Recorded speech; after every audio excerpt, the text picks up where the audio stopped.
Ride through the city like Brennan Schaub. I'm on a mission to get it all. Ride through the city like Brennan Schaub. If you ain't thick, please don't get involved. And now, Brandon Thiccc Schaub.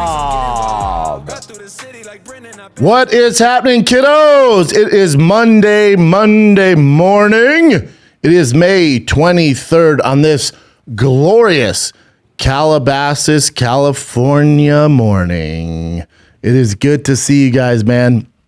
God, a fan told me to say something when I say thickies, thickums, thickaters. He gave me a good one. I forgot. You didn't write it down? No, he was like, oh, yeah, he's like, I should tell Chin or Darn it. Or Mark, so you remember it. God, I forget what it is. Splash CT, thank you. Yeah, man, Philly. What is up, Philly? I was in Philadelphia over the weekend, man, and it was fantastic. It was so freaking fun, man. There's nothing like a Philadelphia crowd. In that picture that is on your screen right now, that is the Thick Boy squad. You see David Lucas there. You got Justin there. Both killed it. And then the gentleman in the middle, this picture is black and white, so you can't tell, but he is a redhead. He is a redhead. His name is Connor Mook. His name's Connor Mook, and he's been doing stand-up for, I think, right under 3 years. And he's a helium kid there in Philly. He does all the spots there. He runs his own show at a bar there. Just hustling. And I did a like a meet and greet, just kind of a hangout at Suplex in Philly, my sneaker shop. This is their hoodie here. Because they're my boys. You'll see them. They provide all the shoes on the food truck and all that stuff. Mm-hmm. We talk all the time. My boy Mike out there, love those guys. Absolutely love them. So, you can stay up, Chin. You can just go up. There's no picture. So, I'm meeting all these people. The kids are coming in, blah, blah, blah. And then Mike goes, oh, do you know Connor? I go, no, I don't know Connor, man. I don't know the local Philly comedy scene. And he's like, yeah, he's a beast, man. He's open for this guy. I go, that's cool, man. And I go, what are you doing tonight? He's like, I don't know, probably trying to find some spots. I said, well, you can do my shows. I go, do you have a type 5? And he goes, his exact words were, I have a clean 5. I go, clean? And what are you trying to get on fucking Tonight Show? Clean? I said, my crowd is not clean. He goes, no, I mean like a fire clean. I was like, oh, but you cuss or reference the dicks or whatever. He's like, yes. I'm like, you're in, my man. And yeah, he went out there and did that damn thing, man. He crushed it, man. Such a good kid. And I think I have a bunch of East Coast dates coming up in the next few months. I think we just announced Baltimore. We have Boston. We have Rhode Island. Yeah. So those are the ones. Did my bro Adam already? I didn't see. Let me refresh first. Yeah, refresh. Keep going. So yeah, we just went on sale in Baltimore. That's August 4th through the 6th. I've never been there. And then Boston, Laugh Boston. I cannot wait. I usually do the Wilbur Theater. But the problem with Wilbur Theater is you do 2 shows, right? So you might do a Thursday, Friday. Sometimes you do 2 on a Friday. But Boston, my son's name is Boston. I absolutely love Boston, man. Home of Whitey Bulger, which is frowned upon, but also very interesting. But the Winter Hill Gang. But the thing is about Boston is the best part about being on tour is you get to stay in the city for 3 nights, 3 days. You really get to feel the city. I never get to hang out in Boston because I always just do the Wilbur Theater. I'm there one night, then I'm back on a plane. Boston's too far to fly for one night. So I was like, you got to find me a good club. They found it. It's at the Laugh Boston out there. I cannot wait. Still love you, Wilbur. I absolutely love you, Wilbur. First theater I've ever done. Wilbur is in my heart, but I need the reps too. With the new hour, that's the thing. The new Trash Panda 2022 tour, we're getting all these emails from people all around going, is it the same hour? Is it the same half hour that you released with the Gringo Poppy? It is not. There's not a single joke from the Gringo Poppy in the new hour. Holla at your boy. Oh, and the Gringo Poppy hit 1 million, son. Oh, yeah. Yeah, thank you guys so much, man. I can't thank you guys enough. The fans, man, talk about, I've had anxiety about this the whole time when, obviously the clear path is to go with a major network and do that stuff. And, I have agents, big agents at CA, and they say, this is the route to go. And when you defy them and go, no, I'm going to have my team shoot it. I'm going to do it. I'm going to market my way. I'm going to pay for my own billboards, my own commercials, and, do it my way, my own music from Little Brow and Chin. And, I'm just going to do it my way, which, it's kind of, it's not what they do, right? They're like, what? But I think it paid off, man. I think it paid off. That video that you guys made is freaking sick, man. I just speechless, freaking speechless, man. So I can't thank you guys enough, dude. Can't thank you enough. It's so freaking cool, man. I'm so grateful. I'm so humble. The way I show my gratitude to you guys by working my ass off. It just gets better and better and better, and that's the way we're gonna do it. Where do you think I'll be in 3 years? Where do you think I'll be in 5 years? Where do you think I'll be in 10 years? And we're on this journey together, man. So it's cool. Yeah, but I can't thank you guys enough, man. That's a big deal. And I made a deal with the Thick Boy team, the whole staff here. I said, I'll be dead honest. I didn't think we were gonna get close to $1 million. I thought we'd do around 300,000 to 400,000. Just being dead honest. I thought it'd be 300,000 400,000. My agent's like, told you, dummy. I'm like, that makes sense. So I've had anxiety about it. But you guys believed in it. I said, okay, I'll make you a bet. Since my team shot it and we've been promoting this thing like crazy, I said, if the Gringo Poppy special hits $1 million, if it hits $1 million on YouTube, not clips like the Puto clip on TikTok's over $1 million. That doesn't count. No clips, nothing. The actual special has to hit $1 million. I will take the entire staff, with everyone included. You're looking at about 12 people. I said I will take the entire staff of Thick Boy to Scopa for dinner. Well, it hit $1 million. Oh yeah. And as soon as you guys text me, and I found out you guys posted that dope ass sizzle. I hit up my boy who owns Scopa. Said, "Yo, need Thursday night, 8:00." He went, "Say less," and he knew it. He goes, "This is for the Millie." I go, "This is the Millie party." So this Thursday night, 8 p.m., Scopa, the whole squad's there, man. My favorite restaurant, dude. My favorite freaking restaurant. They have the best steak, that T-bone. Even though what's so dope about them, they don't have signage. The best bar, best drinks. They just got Tiger Thick whiskey available there. Yeah, man. Nice. Yeah, the whole vibe there. And dude, as far as LA, right? Like my life's in different freaking kind of spots. And when I came to LA, like Scopa was like our chairs. Me, Brian, Sasso, Dalia, like that was our chairs, man. We would just go there, and no matter what we were going through, we'd always meet at Scopa. It was our you know how in Friends they hang out at that Central Perk.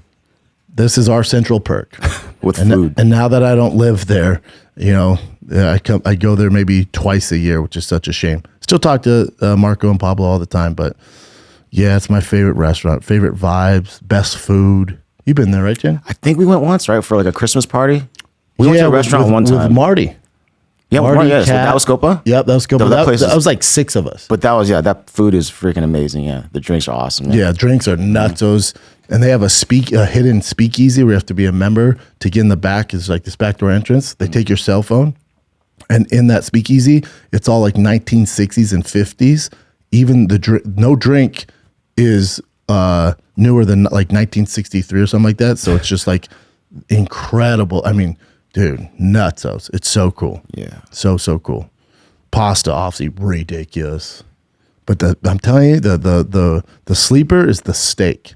They have the best T-bone in LA, dude. My favorite restaurant. Favorite freaking restaurant. No diet that day, huh? I did have some Philly cheesesteaks. I had 1.5 Philly cheesesteaks in Philadelphia. Not from Geno's or any of that, not the fast food stuff. Like we had some like really like Angelo's, like some really Angelo's proper. Is so freaking good. And then right by my Airbnb was a place called, it was just said Cheesesteak Co. And it was like literally like next door to us. Cheesesteak. And we went in there. It was fantastic. Yeah. It was great, man. It was so much fun. What else was dope about being on the road is right. Every city I open up with a local reference, jokes, whatever it is. It's because I write it. And the thing is I write it in the green room before I go on stage. So you'll see the clip where for Charlotte, I just started doing it in Charlotte. I was like, all right, it just force you creative and write and stuff like that. So for Charlotte, you'll see the clip was the Muggsy Bogues joke, how disrespectful is they don't have a statue. The guy was 5'3", how many dicks were in his face, all that stuff. I wrote that literally 5 minutes before I went on stage, and then I do it Thursday night, and then I'll do it both Friday shows, and then Saturday I hire a videographer if it's good enough to film it, and I put it because throwaway. I can never use that. You can't use it again. So those are throwaways. So for every city, it's those local references. So for Philly, we needed a videographer, and I put it on my Instagram story. You get whatever 30 fucking guys. I'm like, I can do it. We decided we're gonna go with this guy who worked with Chris Stefano one time. I hit up Chrissy D. He's like, yeah, he's great, man. You love him, blah blah blah. I'm like, cool. And then the squad goes, hey, we got this DM for this dude, man. He's involved with MMA. He shot all this content. He does all this stuff, local references. He's basically a tour guide in Philly. You should really try him out. And they sent me what he said, and he just seemed like a genuine person. I said, hey, tell the other guy we'll use him another time in another city. I got a good feeling about this guy. His name's Alistair. If you click on the picture, I think it's on there. But this one here? The black and white pic. I'm sure they tagged him. Yep, it's at mcallie_215. That's him right there. Yeah. He was, I do a lot, content creator for your favorite Philly restaurants, videographer. He's a dad. He has a 5-year-old or 6-year-old. Oh, there's a picture of all this right there. Yeah. Oh, his son's cute as shit. He was dope. He showed us around everywhere too. Dude, he is such a good person, man. I told him, I was like, yo, we're friends now, man. If I meet somebody who's good at their job and they're freaking, just a good person, you're in, Bubba. Yeah. So I'm going to use him for every East Coast date. We have a bunch of East Coast dates coming up. There he is with it. Look at this freaking kid, man. Hey, Alistair, don't cuss when you post your son. Cold fuck with tacos. A little aggressive. Alistair, too aggressive, yeah? A little aggressive. The kid's 6. Alistair fucking loves these tacos. All right, well, he's 6, dude. He's cute as fuck. Yeah, cute. Oh, his wife's super pretty. Mm-hmm. Jesus Christ. Yeah, he's just a good dude, man. Good dude. And he used to fight MMA, do Muay Thai. He rolls, does all that shit. And he's really close with everybody in the local scene as far as MMA goes. So Sean Brady's really close with. And then Andre Petrosky, he's really close with. So Andre, if you go back and listen to last week's show, I gave him the MVP for the Anaconda choke and the first fight in the prelims. He looked amazing. So Andre, hey, DMs, hey, thanks for the love, man. Like, for sure. He's like, come to Philly. I'm like, yep, come to show. He's like, cool. Can I get 8 tickets? Yeah. Sure. So it's Andre Petrosky. I give him 8 tickets. Mm-hmm. So he comes to, I think, for one of the Friday shows. And I meet Andre. I told Alice to send me the pic, but dude, the kid is in shape, man. In shape, cool dude. Oh, you met him? Yeah, in the green room. We were chatting for a bit. It's cool. Yeah. Oh, I didn't know he came to the green room. Yep, I'm pretty sure it was a green room. I'm sure he did. But then I was drinking a lot, so I don't know. I text this to the group. I didn't see Chin sober the entire time in Philly. I was on vacation, basically, so I want to just enjoy. But I'm not like a messy drunk. I was just happy. You're like me. Yeah. I never get hammered. I wish I had whiskey right now. Are you sipping some? I had to. Will you give me some, Case?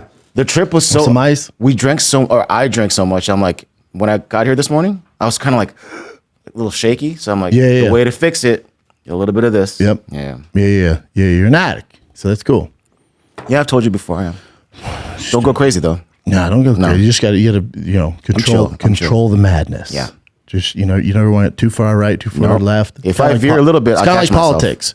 You don't want to get too far left, too far right. Mm-hmm. Stay in the middle, baby. Yeah. Things are good on both ends. Yeah. Stay in the middle, daddy. Stay in your lane. But yeah, shout out to Alistair, man. Just so talented. You'll see him, though. We'll post that clip just for Philly coming up soon. I think we're calling the whole thing that we're doing is area code shorts, some shit like that. Area code shorts? Yeah. Okay. But the one in Philly was way longer than the Muggsy Bogues bit. Again, to Ben Franklin. It's funny. Yeah, it was a good time. But Philly, dude. Philly late show, dude. It is the purge. Dude. insanely packed, insanely fun. It was so cool, dude. Yeah, I talked to Browse last night and this morning. He's like, dude, it's so much fun being on the road, blah, blah, blah. He's like, we got to do more anytime you want me there. I was like, dude, to me, like, it's not about the money. I'd rather make less money and be surrounded by my close friends being on tour. Time. It's about the experience. Thanks, brother. Is this Tiger Thick? No, I couldn't find it. It's Buffalo Trace. Yeah, hey, I bought. Yeah, remember I owed you, so I just bought a couple. Thank you, sir. Yeah, but I told Browse, I'm like, dude, there's nothing better. There's nothing better, man. When remember we're walking around, it's raining. Yeah, it was a warm rain. I know. We're walking around, seeing Ben Franklin's house and doing all this crap. It was such a good time. So dude. much fun. Yeah, and Suplex was so fun, dude. Yeah, so Mike is fun. the best. How good is the best. Chin got some fire kicks. Yeah, dude. I'm gonna take a picture of those and put them on my Instagram story. Cool. I'm gonna go thick boy as I always do, because I'm not wearing Suplex sneaks today. I got these Jordan Tokyos on, but I'm gonna take a picture of yours. No, with your foot on it. Okay, but I mean just for now. Fire, Chin. And I told him like he picked my first shoes out that he gave us. Because you don't know kicks. No. But he knows exactly what I like. I love little fluorescent highlights and stuff, so he's so dope. What size are those? 12s. Why? Just curious. Yeah, they let the whole squad got kicks. Yeah. Jay got these fire New Balances. Fuck Mark, who basically wears deadlifting shoes every day and sweats. He got these insane Jordans. Just saw them, yeah. He's wearing them today. Yeah, I'm gonna take pictures of yours and Mark's for my Monday Thick Boy Studio Kicks today. It's gonna be yours and Mark's, not mine. That's what we're gonna do. Hell yeah. But you guys both got fire kicks. Jay got those dope New Balances. Justin got some Bapes and some these nuts New Balances. David got shoes for him and his girl. Jay got shoes for his girl. And then Mike, I love you. When I say I'm a sneakerhead, I keep it humble on how much of a sneaker addiction I have. When it comes to clothes and sneakers, the addiction is real. I'm obsessed with that stuff. So Mike could be like, oh, this is what I'm thinking for you. And he's been telling me this whole time how, they're going to take care of me when I'm there, blah, blah. So he gets out all his 13s. There's like 5 pairs. And he's opened the box. And I go, I got those. I have those. I have those. He goes, you don't have these? I go, I have those. He goes, there's no way you have these. I'm like, I have those. He's like, Jesus Christ. Let me go see what else we got. And he's naming the shoes. I'm like, I'm telling you, dude, I have a problem. I have all those shoes already. He's like, I don't know what the fuck we're gonna do then. I'm like, it's all, you don't have to do anything, dude. You guys, they're such good people and they're so nice to me. And there's a reason I have them on food truck and they provide the shoes for the fighters, all that. You don't have to do anything, dude. And then he's like, man, the only thing we have is a 14. He's like, but we have in the case, it was like the holy grail. He's like, we have the case, the Travis Scott Jordan 1s, man. I was like, the mids? He's like, yeah. I'm like, I don't have those. It's having to be the most expensive shoe in the store. Of course. So he saw me rocking those on Saturday night. Yeah, it's pretty cool, man. But yeah, shout out to Suplex. Love those guys, man. Absolutely love it. I just love Philly. I love the East Coast, man. I like the weather. It was hot. I was next to a coffee. I'd go to that coffee shop and just chill there all day. I fell asleep on the couch. On Saturday, I fell asleep on the couch in this coffee shop. The guy wakes me and goes, dude, you got to go, man. But he didn't realize I came in the morning and I came back at 3 in the afternoon before the shows. Sometimes, because it's great when you're on the road. It's so much fun. It's like this frat house, this bro culture. But between Mark and my brother and Justin, nobody shuts up. They're doing 9-hour podcast nonstop about whatever, man. Yeah. Sports, basketball. It's so much noise. So on Saturday, I was like, and I knew Saturday Philly shows, you better come correct because they get out of hand. If you let your Lion team, you let Philly Lions get out of hand, you get eaten alive, dude. I know that. The thing about it, if you're a comedy fan, it's the famous Bill Burr bit where he starts lighting the city up. Mm-hmm. That was because that crowd was going bad on those phenomenal comics. What do you think they're going to do to me? So I was nervous about that. I'm like, I just need to go get my mind right. I haven't been sleeping well. I have insomnia. So I walked to that coffee shop. In the morning, I was there from like 8 to 10. I leave, but I leave out the back. I come back at 3. I order the same drink. It was a 8-shot ice espresso. So that's 16 shots before 3 p.m. I have problems. And I'm sitting on the couch and finally just fall asleep. And the guy, I woken up like I'm homeless, dude. He's like, well, what are you doing, man? You've been here all day. You've been here since 8 a.m., dude. This isn't a fucking hostel. Like, what are you doing? This isn't a homeless shelter. You gotta keep going. And then I was like, no. I was like, and I'm like kind of out of it. And I was like, no, I left. And he's like, no, you didn't. I'm like, yeah, I came out the back. He's like, okay, dude, seems like you've been chilling. I'm arguing with the guy. And then he goes, aren't you like a famous person? Everyone here they were taking pictures of you sleeping. I was like, oh my God, dude. I'm like fucking Johnny Depp. They come out and, he's passing out and tour and shit. I was just resting my eyes, man. Let my brain settle down. Because my friends don't shut up. That's all I was doing. But shout out to Philly, man. God damn, it was a good time. Amazing time. Great freaking time. Glad you came, Chin. I'm glad. Yeah, thanks for having us too. It was so much. We wouldn't experience all this stuff if it wasn't for you. So thank you. Yeah, man. Yeah. Of course, brother. Of course, man. I told Browse because Browse was like, man, anytime, let us know. I'm like, besides those East Coast ones, which is far for you guys to go to Philly, like, we have the next ones. Portland's not far. Portland's in 2 weeks. Have you been to Portland? I don't know. Portland's great. Portland's a great city. We're in Portland in 2 weeks. After that, so we're in Portland June 9th through the 11th. The Trash Panda Tour continues in Portland. God, Portland might be the capital of Trash Panda Tour. I mean, Portland. There's nowhere like Portland, dude. Mm-hmm. So Portland, June 9th through 11th. Then we're in San Francisco, Chin. You came there years ago. I remember. That would be easy. All those are easy for you. These are dope. Yeah, dude, San Francisco. Dude, San Francisco, June 17th through June 18th. Yeah. At the Cobbs. Friday, Saturday. Cobbs. Robin Williams home. Dude, I love that club. It's amazing. On, Daddy. So you got San Francisco, June 17th to 18th. San Diego, July 21st, 23rd. Come on, dude. Dude, it's all local. Yeah, pretty close at least, yeah. Well, I'll tell you the one you should circle, Chin, is Boston. September 29th through October 1st. I've never been either. So and I'm going to go to Whitey Bulger's old bar. I think it's called like Special O's or something like that. Apparently it's a dump, but I just want a picture sitting on the stool where Whitey Bulger chilled at. In the movie Black Mass, remember it opens up and his main like henchman has his fat fingers in the peanuts and he's just licking his fingers. And he goes, I've watched you for the last 10 minutes. Take your fucking fat fingers, put them in your mouth, and put them back in that bowl. That's Special O's. Well, I don't know. It just says the Maiden. Where do what? Boston. Triple O's. Triple O's Lounge. Whitey Bulger held court at Triple O's, plotting murders and extortion in the bar's upstairs room. Yeah, I want to go up in the upstairs room. Yeah, see, if you click on where's Triple O's Lounge, it's still there, Daddy. Kevin O'Neill and his two brothers own and operate Triple O's Lounge in Boston, which served the headquarters of White Bulger's gang.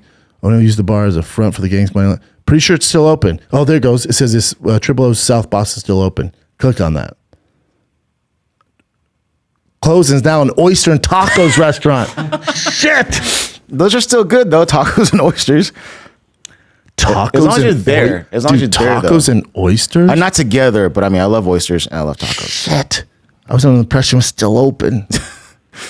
God, that ruined it. I guess we'll go there. Yeah. At least we'll know he was like his spirit's there. Dude, our Airbnb in Philly, man. Listen, my brother refuses to leave negative reviews on Airbnb. I don't know how it works. He refuses to leave negative. He's like, well, they can leave negative reviews on us. I'm like, yeah, but we don't do anything. Where are they gonna leave negative? He's like, could affect this booking in the future. I'm like, just be honest. If it's great, leave a great review. If it's shitty, leave a bad review. Mm-hmm. But don't be mean about it. Just be like, hey man, this place didn't have Wi-Fi. Somebody was shot in the master bedroom. There's blood. There's a blood stain on the master bedroom floor. Dude, the place was crazy. Haunted, so haunted. I just had a ghost all night harassing me. Yeah. I think he's from my subreddit. I don't know. Anyways. Oh my God. But yeah, man, shout out to Philly. Portland, you're next, man. I got 2 weeks off, which your boy could use, man. Your boy could use 2 weeks off. When I say off, it just means from the road. I'm still doing 19 podcasts a week.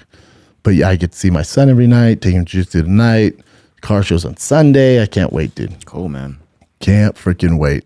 Let's take a little break. Few housekeeping notes to keep the lights on, and I'm going to quit chatting about Philadelphia, and we'll get straight to the fight talk after this, because life can be overwhelming. Many people are burned out without even knowing it. Symptoms can include lack of motivation. You feel helpless, trapped. You're not sleeping well. Maybe you have insomnia. Maybe you're running a network and you put too much on your plate, and then you're torn. You got to write. Then you just shot an hour and you put it out, and then you got to write a new hour and you can't sleep. And then there's social media and you're dealing with drama and you need to start talking to somebody. Take it from your boy here, man. I pride myself on being mentally strong. Strong as anybody out there. But I needed help. I started seeing a therapist in person the last few months, and I can't tell you how much it has helped me out. And I'm someone who didn't really believe in it. And it's just an unbiased opinion from a professional, man. An actual person who has dealt with way worse problems and heard it from people dealing with way bigger issues than you think you're dealing with. But here's what's the best part. The best part is they give you the tools mentally to navigate through whatever you're dealing with. You're feeling overwhelmed or you're just too much on your plate, or you're having issues with your friends. Or they're going to help you figure it out, what exactly is the problem, how to address it, and move on. But you're going to have that tool for the rest of your life. It's super important, man. And that's why I can't stress enough, man. You need to talk to a professional. And BetterHelp, I absolutely love this company, man, because BetterHelp is custom online therapy, all right? They do it video or phone. I like to do video. And they even do a live chat session with your therapist, so you don't have to see anyone on camera if you don't want to.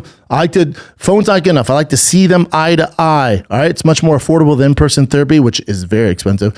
And you can be matched with a therapist in under 48 hours.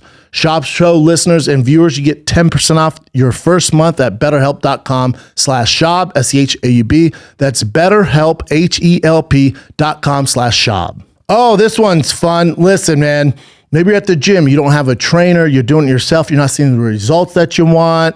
Maybe change up your diet. Again, you're not seeing the results that you want.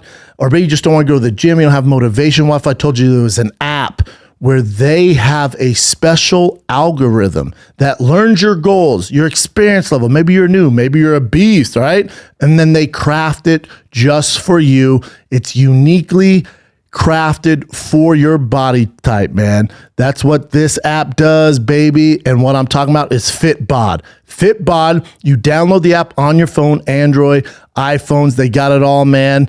And you have access to your personalized workout routine in an easy to use mobile app, all right? It's like having a trainer 24/7, man. It's great. It's easy to use. It's fun to use. It's motivational, all right? Because you don't want to wait to, new year, new me. Do it right now. The summer's coming up, man. Matter of fact, it might already be here. But either way, it's never too late to get in shape and be healthy, all right? Because again, this algorithm that they use, it's built on your last workout. And then the next workout, they make sure you're doing exactly what you need to do to maximize your results, man. With your exercise 3 days a week, twice a day, every workout is proven to be better than the last because they're tracking all of it. Muscle recovery, balancing your workout plan with a variety of exercises so you're not overworking. Hey, bro, you just can't do bench every day. You feel me? They're not going to let you do this, man. Build your fitness habit and become a better version of yourself with FitBod. Get 25% off your subscription or try out the app for free when you sign up now at fitbod.me/Schaub. That's 25% off your subscription when you sign up today at fitbod.me/SCHAUB. FitBod. But there were some fights this weekend. Let's get into fights. So I've been talking about fucking touring. There's some fights this weekend, man. Was there ever on the main card, which I watched last night because I'm a degenerate. Also, Brendan, your job though, you kind of got to watch him, dude, if you're going to do an MMA show. So here we are, man. What sucks for me is when I have to watch on a Sunday night on ESPN Plus. Shout out to ESPN Plus. And they're not fun. Where you're just like, and if you kind of know that, obviously I know some of the results, like you got 3 split decisions on the main card, 1 regular unanimous decision, and then, the middleweight bout with how do you say that? Nkoki?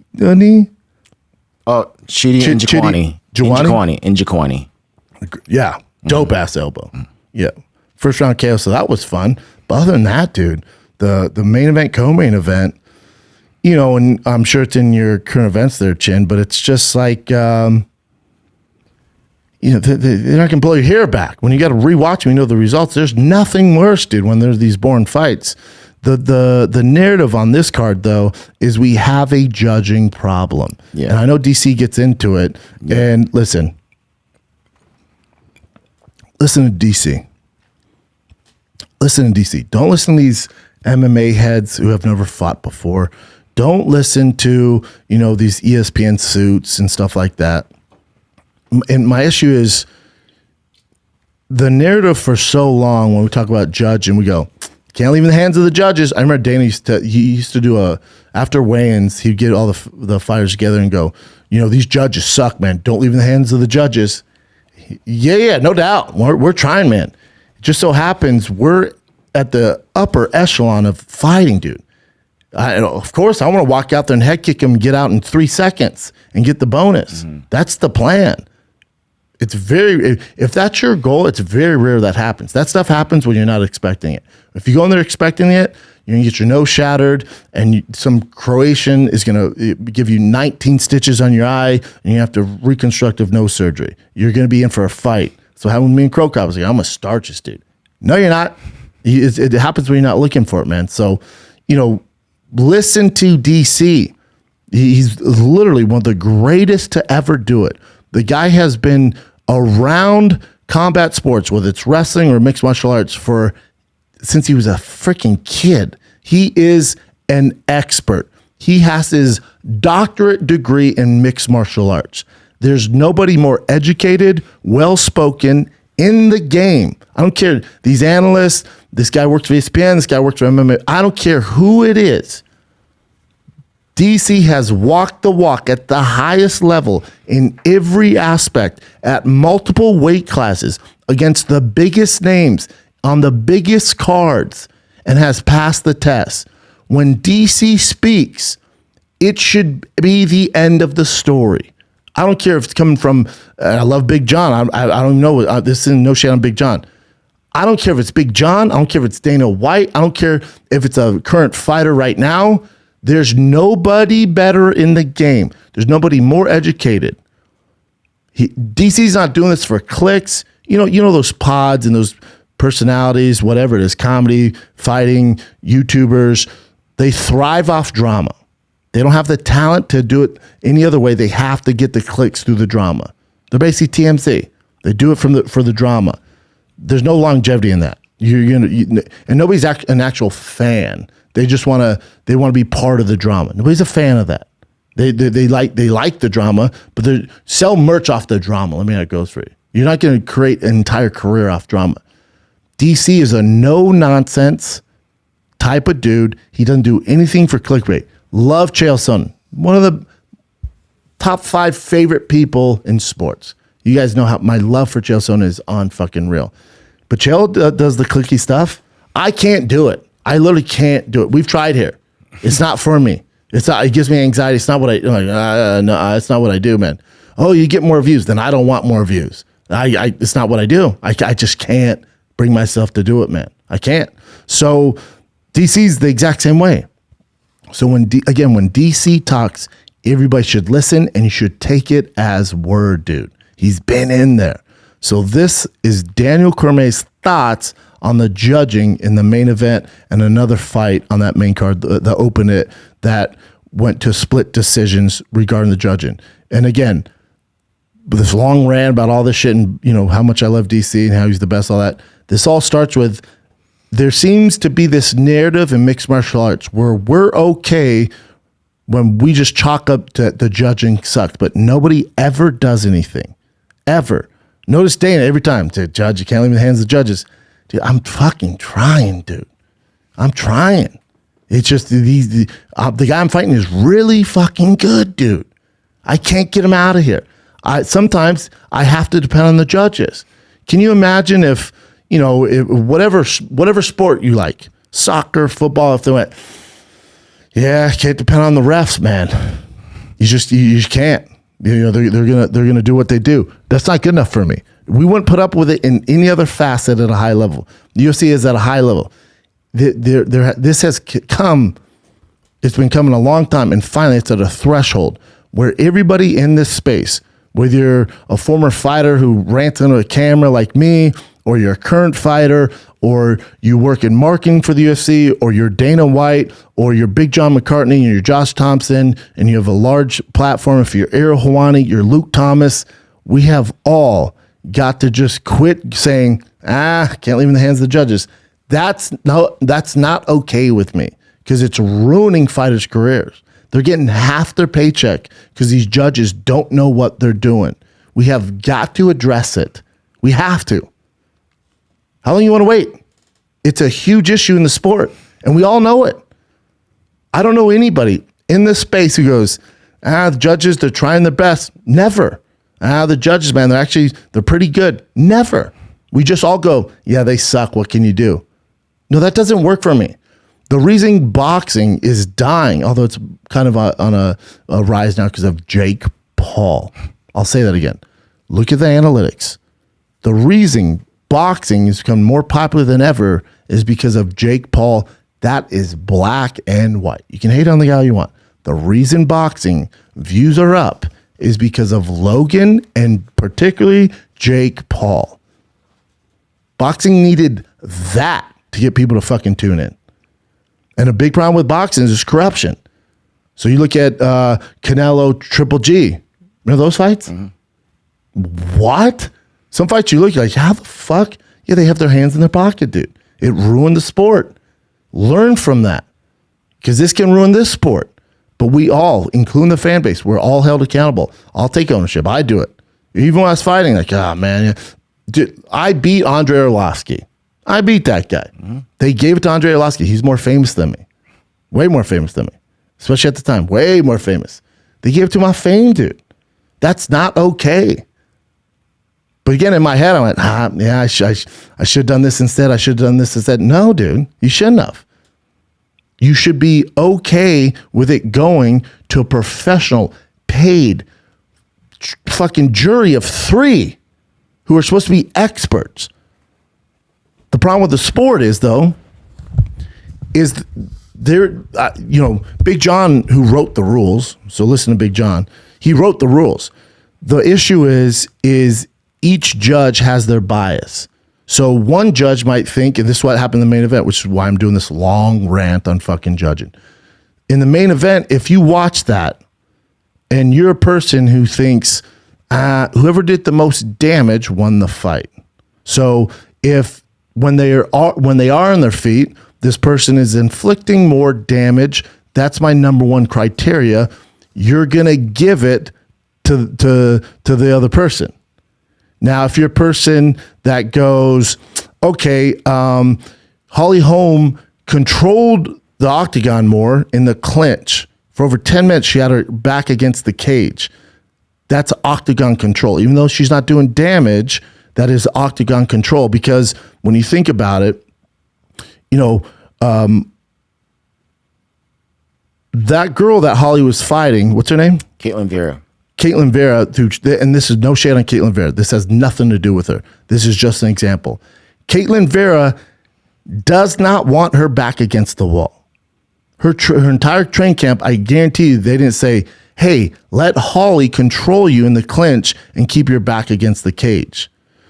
So to me, that is a movement that proves that Holly is winning the fight because she's doing something that opponent does not want to do.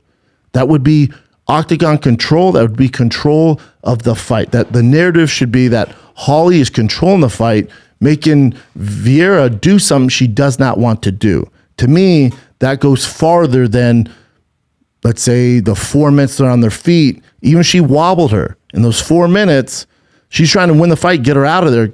More power to you. But it is a sport. And going off the judging, if this person, if it's a 15-minute, 25-minute fight, for this example, 25-minute fight, if for 25 minutes, one of them for 20 minutes made the other do something they don't want to do, how in the world would you give it to the other person? Doesn't make sense to me. But again, if I was a judge, this is the problem. If I was a judge, that's my personal opinion. I think it's right. I think that's sports. That's sports. It's like Steph Curry hitting threes and then going, yeah, the only reason they won is because he hit fucking threes. Yeah, but the other team didn't want him to shoot threes. He kept fucking shooting threes, so he beat their game plan and fucking won. There's a score. There's a score in ours, but it's, there's not. It's all bias. That'd be like Steph Curry hitting threes and the judges only give him 1 point. But this other judge gives him 4 points. And this other judge gives him 0 points. And then they got to come to agreement. How insane is that? How hard is that to follow? It's a shit show. Here's the problem. You're talking millions and millions and millions of revenue, dollars, that are taking from the fighters' purses, their pockets. The way the fighting works is if they win, they get this amount. If they lose, they get this amount. And a lot of it is predicated off that judging, which is willy-nilly. We have no idea what the judge is going to do. One might advocate for more damage. The other one advocates for more octagon control. So they're split. Comes down to this moron. And none of them came up in, a lot of them, not all of them, a lot of them did not come up in mixed martial arts. They're all going to have their bias. And there can't be biased opinions dictating somebody's income in sports at a high level. Here's another example. Imagine if a ref in the NFL didn't value passing the football. He valued running the football. And he was in control of who won the game. So when the fucking Chiefs throw 60 times a game because Patrick Mahomes is a fucking alien with a rocket arm, if he went, I don't like to pass it, man, that's only 2 points. And then if the other team ran the ball slightly more and he goes, that's 10 points. And we didn't know the score to the end. And at the end, he goes, I value running more. So I'm actually going to give it to the Steelers or the Titans who run a lot. I'm going to give it to the Titans. The score is actually 50-2. Like, whoa, hold up. Just because the Steelers ran the ball more, you get more points. He goes, yeah, I value running. It's harder. And then the other ref goes, well, I value passing. I have the score 60-1 because I value passing. But we don't know to the end of the game. And you're praying, oh, God, hopefully my team won. I think they won. I think they did enough. That's no different. If your team Holly and she's running the ball, but you don't value running, she can't win.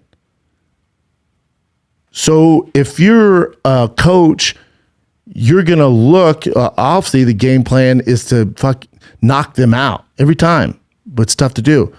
So if you're a coach, what you have to do now, because the judging is so fucked up, you have to look at the judges and look into their pad. Shouldn't have to do this, but this is what you have to do. This is what I'd do if I was a coach. I would ask early, who are the judges? You go, oh, this one really values damage. But they don't care about octagon control. So Holly, if you're going to get in the clinch and control her against the cage, we're going to lose the fight. You have got to stay on the outside and throw leg kicks. Maybe we don't knock her out, but we will win the fight if it goes to the judges, because these two judges, which is all we need, 2 out of 3, these two judges really value leg kicks. They're biased towards leg kicks. And if the other way, hey, these two judges, all they care about is octagon control. And you can do your thing. If you can knock her out, great. But let's really focus on keeping her back against the wall. That's how we will win this fight. How insane is that, man? Isn't it nuts? It's 2022, bro. And it's just up for debate. It's literally, there's biases in the sport with the judges. You can't keep doing this, man. You can't do it. And here's the other thing. If you've ever been in a fight, I've been to a ton of them, I've been in there. If you're cage side, where those judges are at, you can't see everything. There's no way. It's human error. You can't see everything. They should be in a undisclosed location, fucking Alaska, wherever, LA.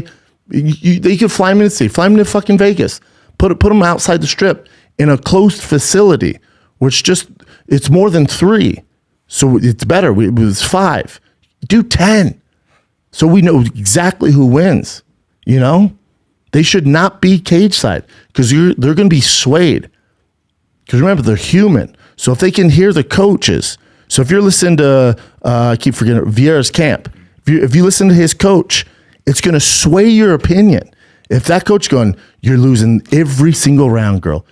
Now, does that coach believe that deep down? No. What he's doing is he knows how to get the best out of his fighter. So he's going, I know if I tell her that she's losing, she's going to increase the productivity, she's going to increase the aggressiveness, she's going to start doing that, what we've been working on all camp. Now, I know she might be winning 2 of these rounds that we've already had out of the 5. She's won 2. But I don't tell her that because I tell her that she's gonna let off the gas. So I have to motivate her. Here's the problem with that. Those judges a lot of times can hear that. So they're going to be swayed by that. Or they're going to be vice versa. Maybe they can't hear them. And they're hearing Holly's corner going, oh, my girl, this is not good. Or this. But even and I think it's a mistake, and we're learning this now. And, it's no shame on it because it's interesting to get inside baseball with the coaches between the rounds. I do enjoy it. I've never heard anything that's blown me away. It's all pretty basic stuff because you think about it, you're in a heightened sense of reality. You're fighting another human being, a professional cage fighter in a steel cage in your underwear. You have no shoes on, no socks. It's insane. That coach is trying to be very clean, precise, and simple. So you hear stuff like breathe. Make sure you use your jab. They're not getting too detailed because that fighter's not going to download all that in 1 minute. And really, by the time the stool gets there, you're looking at 30 seconds. So what's the most I can get out of my fighter in 30 seconds? But remember, it's mic'd up, coaches. It's mic'd up. So what you say is going to sway the fans and the judges, depending who's mic'd up that round. It's not good, dude. I think miking the coaches, although it's fun and it's inside baseball and it's cool to see, it's doing more damage than good. Some dude almost got canceled last week because he called them dirty Brazilians. In reference to cheating. He almost got fired, canceled, dude. He has to deal with that now. He'll never get over that. I don't need a mic to know that Greg Jackson's a good coach or Trevor Whitman's a good coach, or name any coach you want. Uriah Faber, fucking all these monsters. I don't need them mic'd up. It's very simple. They have 30 seconds to get their narrative out, to get to get the most out of their fighter. But what it's doing, especially in this case, is people are so upset that Holly lost, right? Because how many of you listen to Vieira's coaches go, you're losing every round. You're losing. We got to get going. You're losing. I would challenge, does he actually believe that? Or is he just trying to get the most out of his fighter? He knows his fighter the best. The issue is now is the internet is so upset because they heard that. And you're the coach. You thought she was losing. Again, he's doing what he needs to do to get that fighter to try and increase productivity, to try and increase the game plan. He doesn't believe they're losing. When you go to the corner, and sometimes it's like, oh, dude, this, you're crushing. This little, keep doing what you're doing, you know? The crowd's going, oh, yeah, he is crushing. Are they crushing? Or are you just listening to a corner who's extra biased, who's trying to get the most out of their fighter? So I think you got to get rid of the mics in the corner. It's doing more harm than good. Some dude almost got canceled for calling Brazilians cheaters. It's not good.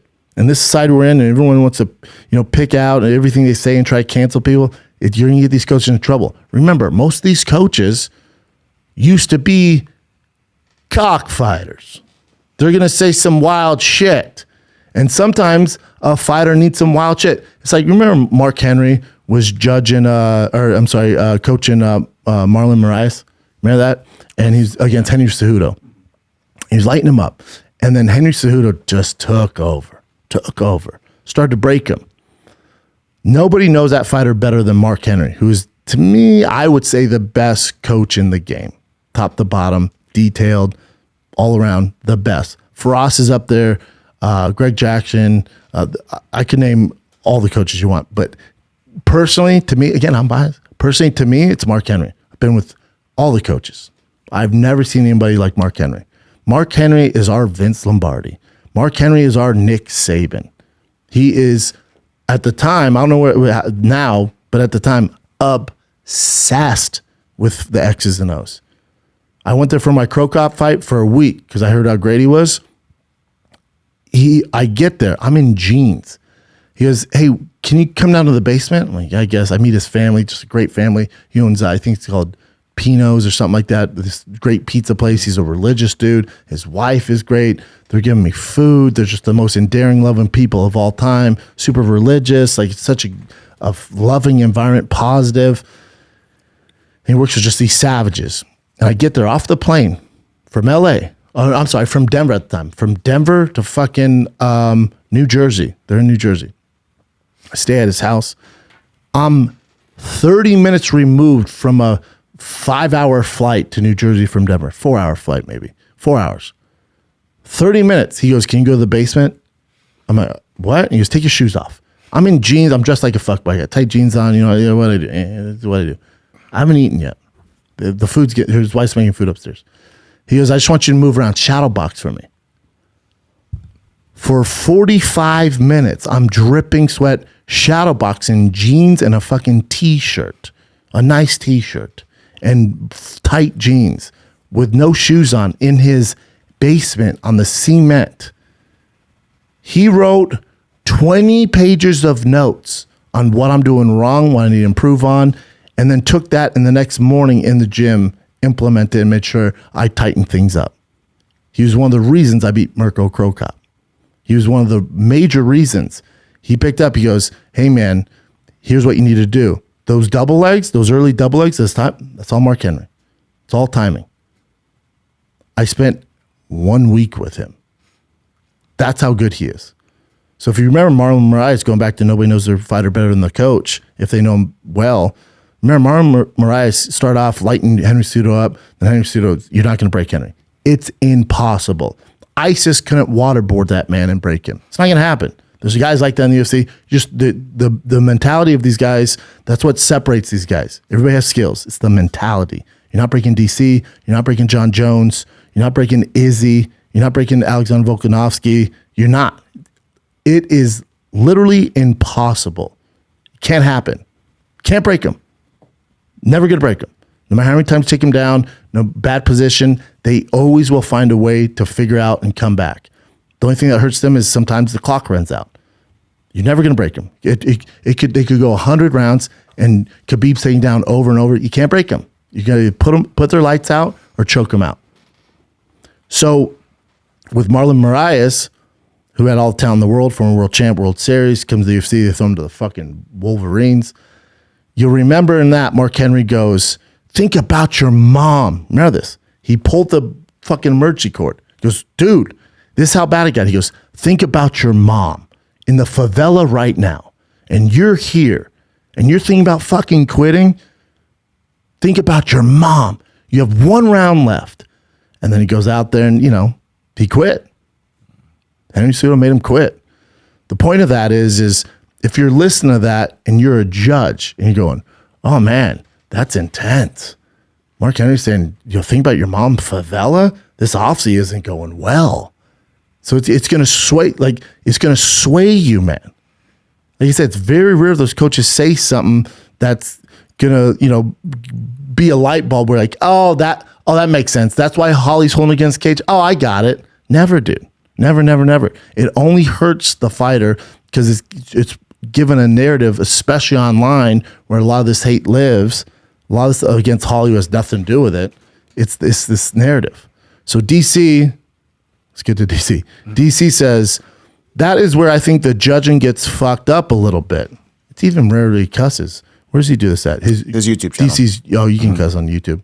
If it's in the first 5 minutes, get demonetized. That one's on the house, DC. I've learned the hard way, Bubba. This is where I think the judging gets fucked up a little bit because Vieira does not want to be. Oh, there we go. Again, here's the thing. I don't see any of this. When I see it, you guys see it. I don't see any of this. I'm not on social media. I see none of this. So I don't know any of the narratives. So this is just even more evidence of I'm on the right track. This is Daniel Cormier, heavyweight champion, Strikeforce. light heavyweight champion of the UFC, heavyweight champion of the UFC, best commentator that we have, not named Joe Rogan, Daniel Cormier, Hall of Famer, Daniel Cormier. All right? He says that's where I think the judging gets fucked up a little bit because Vieira does not want to be against the side of the octagon being held by Holly Holm. Regardless of what you think in terms of damage, she doesn't want to be there. To my point. If she had her choice, she'd have Holly up against the octagon or she'd be out in the center striking, but instead she's controlled for more than 10 minutes. And I think that's Andre reactions show. He's referring to the corner. I assume Andre's the corner, man, which we all heard. I think Andre's reactions show what he thought or how he thought the fight was playing out. But once again, it's on the judges. Once again, he said it 3 times now. Once again, they keep on making these mistakes, I would think, or we just don't know what the hell we're watching. And I would caveat that with, I think we know what we're watching. The major issue is the judges don't know what the fuck they're watching. That's the biggest issue. And it happened in that first fight with Jung Young and Eric Anders. I know you're rooting for fucking Jung Young, Chin, and that's fine. But, you know, you can't have biased judges at this level in 2022. It doesn't work for me anymore. I've been saying this for years. It doesn't work for me to go, can't leave in the hands of the judges. It doesn't work when the president of the UFC, Dana, before every freaking fight, I said freaking, not fucking, every freaking fight, gives a speech after weigh-ins that goes, my best advice for you guys is don't leave in the hands of the judges.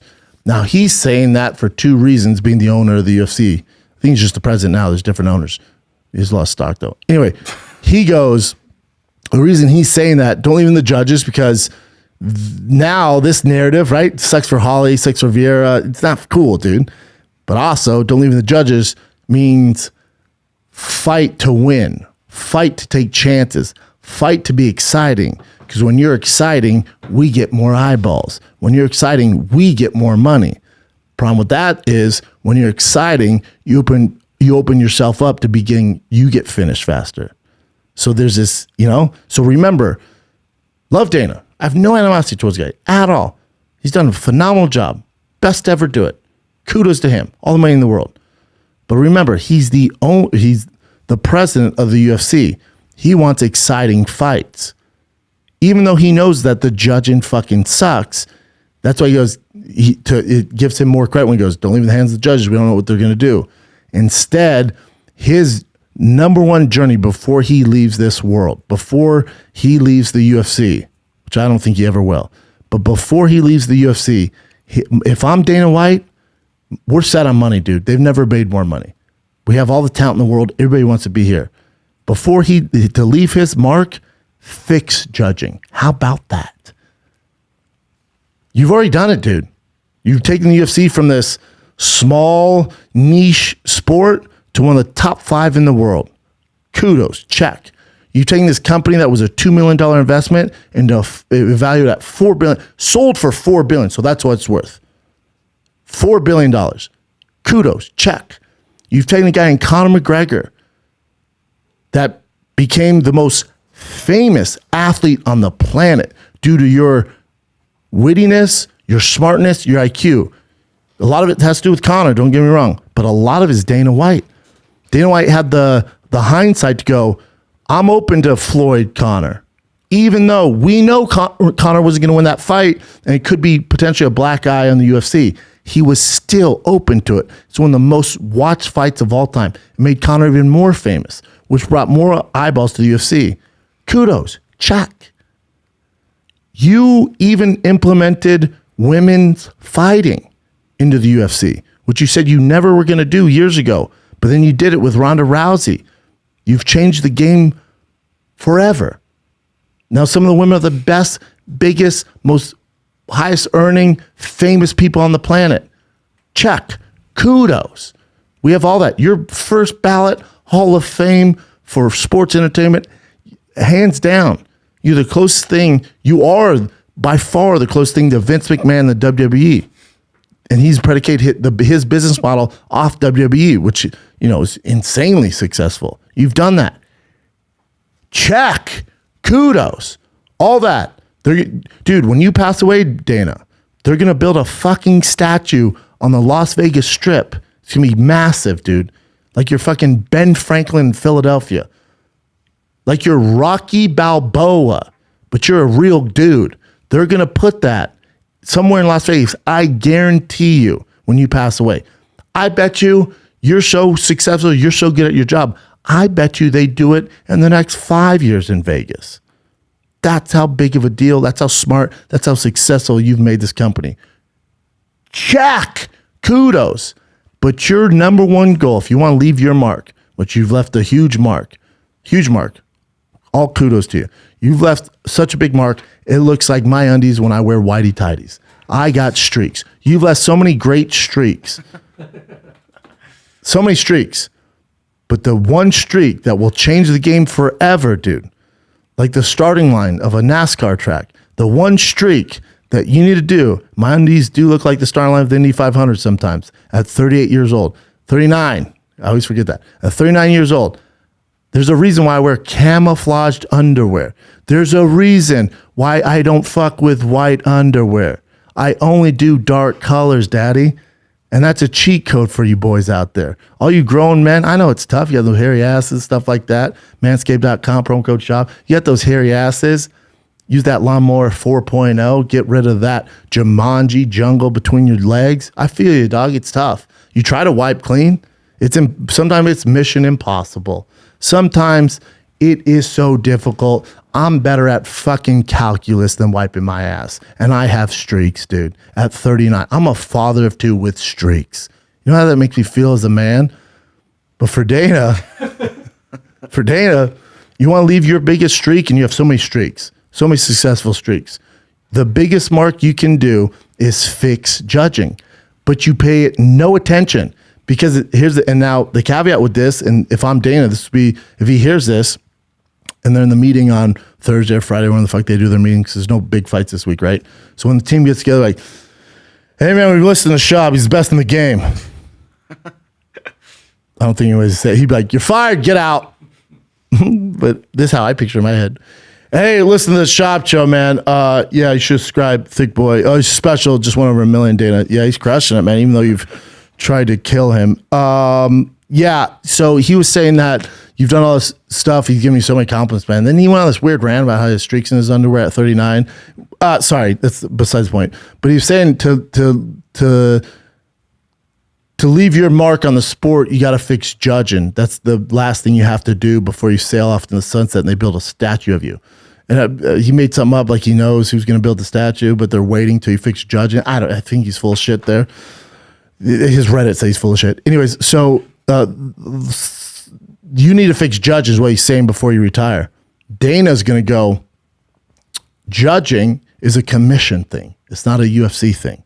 So it's the California Commission, it's the Nevada Commission, it's the Florida Commission, it's the New York Commission. I can't deal with that. I don't have control over them.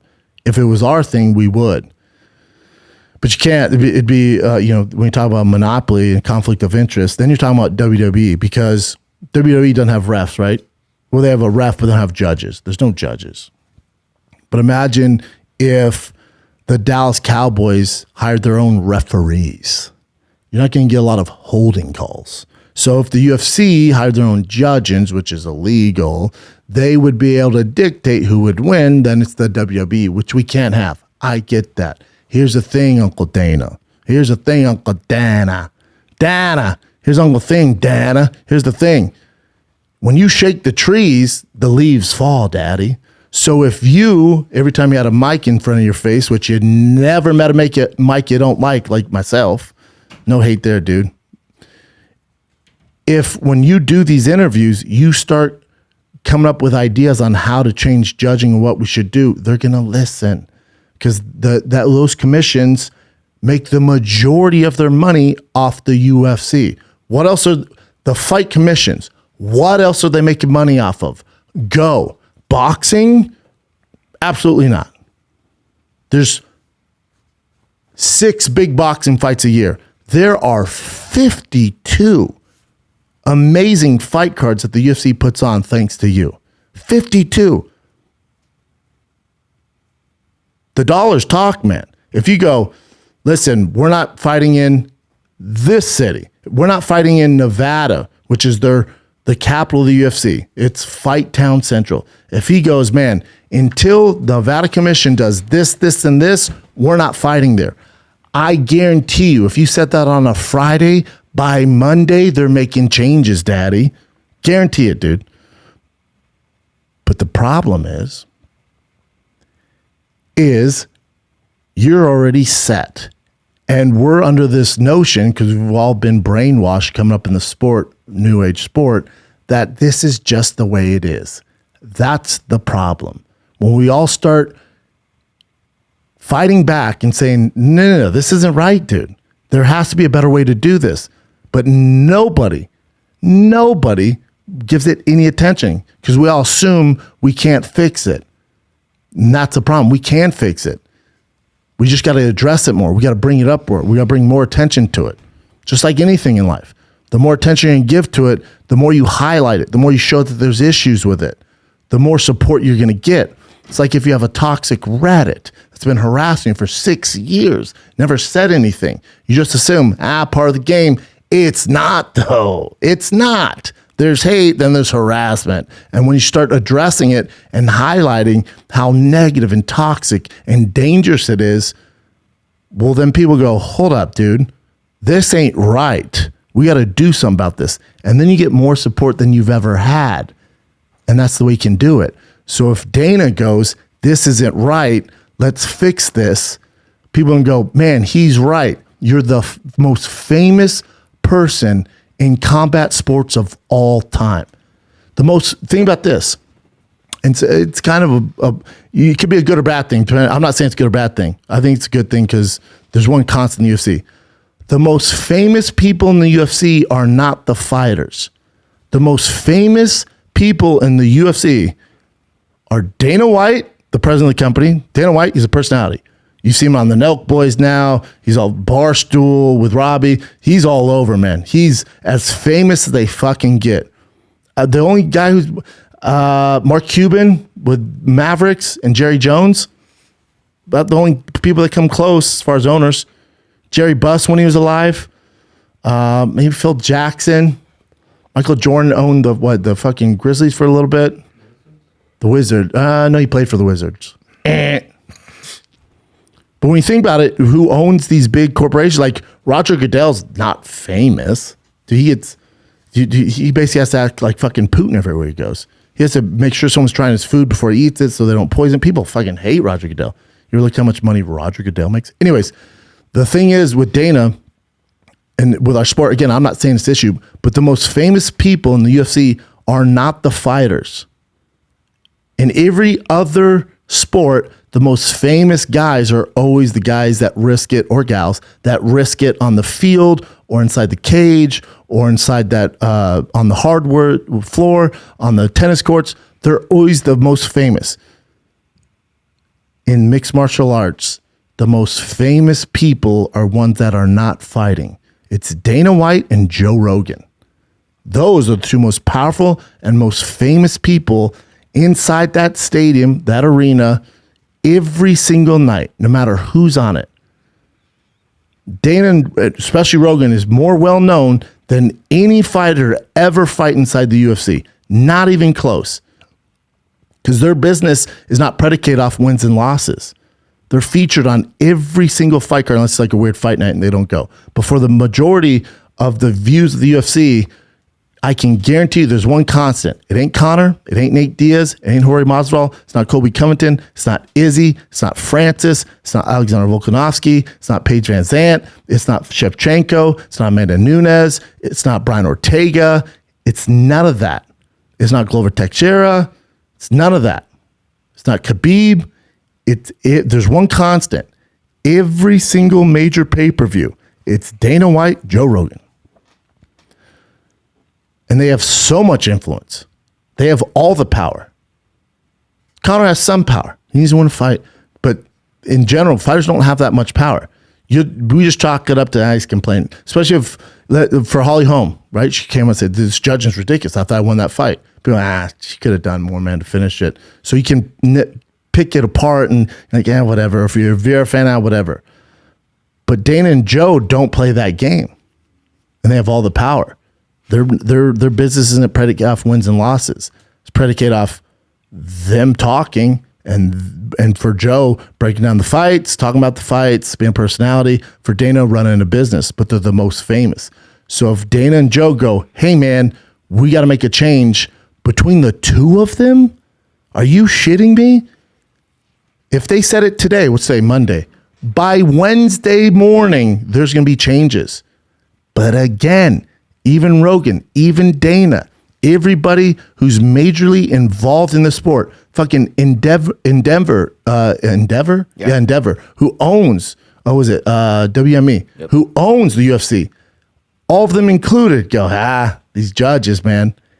That's not going to work for me any longer as a fight fan, as a UFC alumni. That doesn't work for me. We've given that too much of a pass. It's time to address it. It's gotten out of hand. It's time to address it. And it starts with the two most famous people in sport. Really, it starts with Dana. Starts with him. It'd be so easy for him to fix this.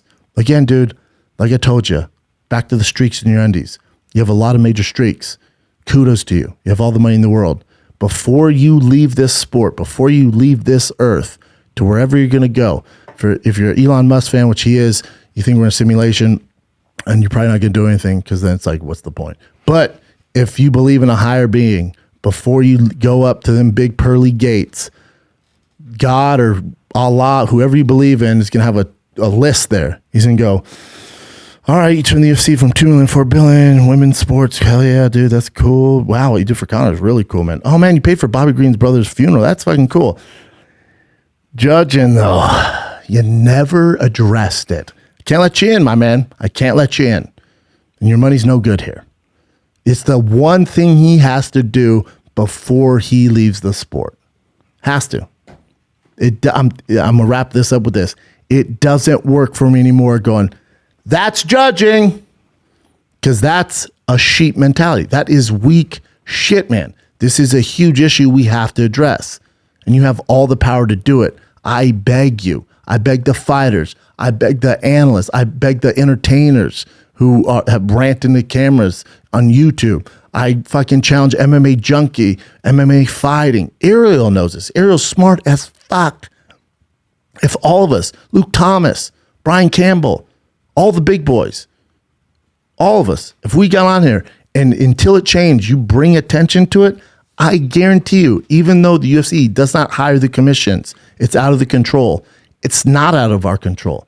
We have all the power. We have all the voices. We have all the say to change the landscape of the game. But nobody's doing shit. And I'm not famous or powerful enough to change it. There has to be help. Dana should feel so good if he made the change. Now, what would you do? I don't know. That's the other problem. People go, just open scoring. No, then you just listen to shitty scoring in real time. That doesn't help. It doesn't fix anything.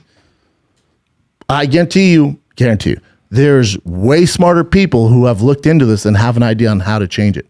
I guarantee you, if Dana went, fire off your best, if he went to his staff on Thursday morning, what I want all 50 of you to do, however many he has, fucking hire Gary Vee. Guy figures out everything. Guy's brilliant. Ask Elon Musk, dude. Call your boy Trump. He puts out fires. Come on, dog. You're surrounded by smart people. You're smart as shit. Rogan's smart as shit. You're telling me between the MMA community, you think about all the analysts, Thomas, Ariel, Campbell, MMA Junkie, MMA Fighting, any Bloody Elbow, all these outlets, Big John, you get some old heads, Forrest Griffin, Randy Couture, Kenny Florian, all these brilliant people. You're telling me if we sat in a room for 2 hours, we couldn't come up with a plan that you can enforce? And if they don't abide by these rules, you don't fight in that fucking city? You know how fast they would change? We have all the power. all the power. What's not going to work for me any longer is fucking over fighters. They're getting half their pay, or they're getting ducked, freaking leveled down in the queue to fight for a world title because 3 judges don't know what the fuck they're watching. That's an issue in professional sports in 2022. That's real. You let it ruin boxing. Boxing, the mafia got their hands, and all the state, all that crazy shit. The managers got their hands in the judges, so you'll hear these scoring cards. And even with that, because we're so conditioned, we go, boxing judge and it's crooked. What? Imagine if the Dallas Cowboys were just winning the Super Bowl every year because of cheating referees that they paid and had their hands in the pockets. Who would put up with that? You think Philadelphia Eagle fans would put up with it? You think Denver Bronco fans would put up with it? There would be a fucking riot. What you saw January 6th at the Capitol ain't shit. Fuck with the Dallas Cowboys, see what happens.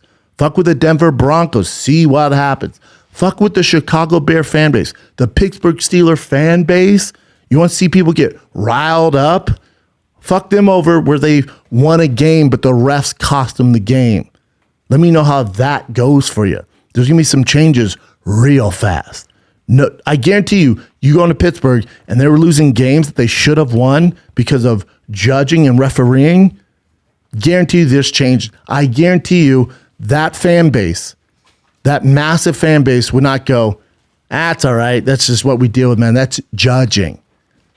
When you say it like that, when you say it out loud, how insane is it that the MMA fan base goes, that's judging? How long are you guys going to do that for, man? How long are we going to entertain this? How many fighters have to be fucked over? They have families, kids, training camp, coaches, a mortgage, rent, leases on cars. They get paid for food, everything, man. Just like you at your work. Imagine if you did your job and the end of it, because your boss is biased towards, I wish they would have wrote it by hand instead of the typewriter. I'm not going to give him, I'm not going to, you know what I'm going to do? I'm pay him half this week. Imagine if you went back to the water cooler around your other employees and went, that's judging. That's the way the boss works. How long would you work there before you said something? Now imagine that go on for years and years and years. And you're a fighter and you got fucked over like Holly Holm, or how many fighters have been fucked over? Go through the list. Every fight card, this is an issue. Every time. The MMA community, the MMA experts, the owners go, that's judging. When you say it out loud, how insane is this? How insane is it? How long will we let this go for? How long you want to do this, everybody? Till your favorite fighter can't afford food for their kids, till they can't pay the mortgage, till they're fucking Ubering because they can't afford their cars. Or maybe they can't afford the coach anymore or the nutritionist. So they're like, I have to cut back on something because I lost that last fight due to the judges. And if I complain about it on social media, I get destroyed.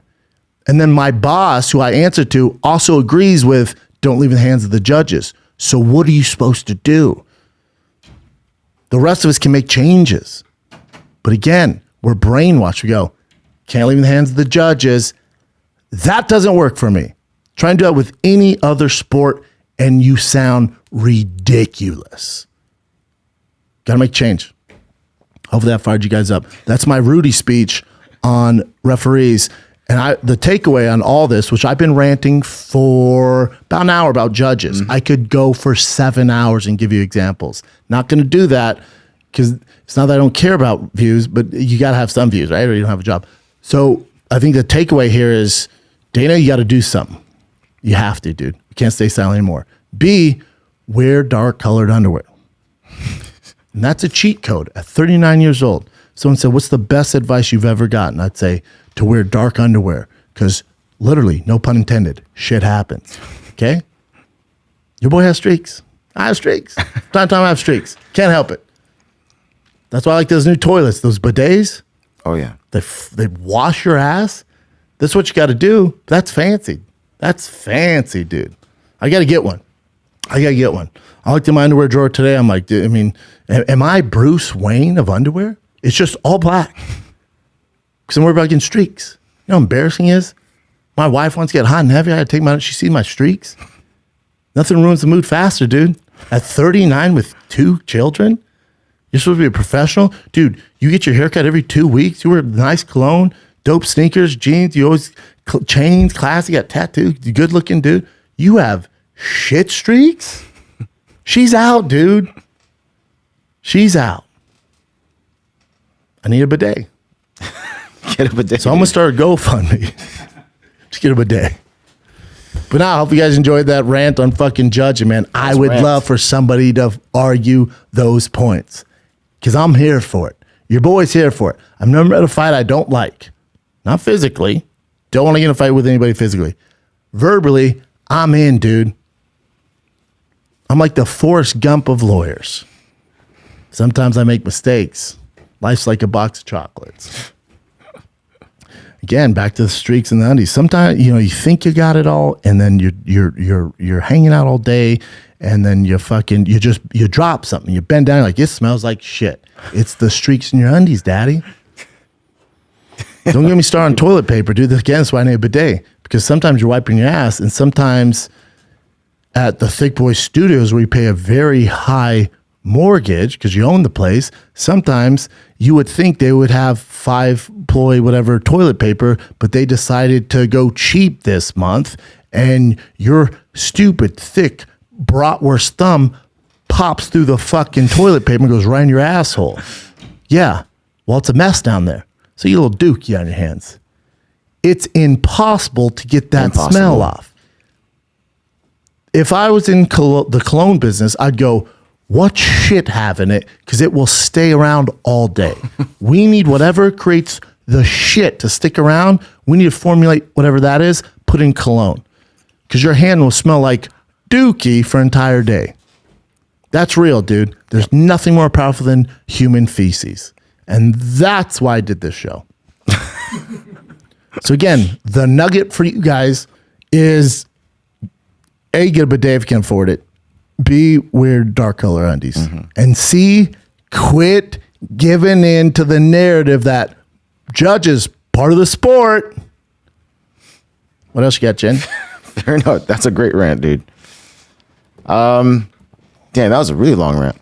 I have problems. Dude. Okay, so we'll do just give me like couple. 3. Yeah. Because we have Firing the Kid.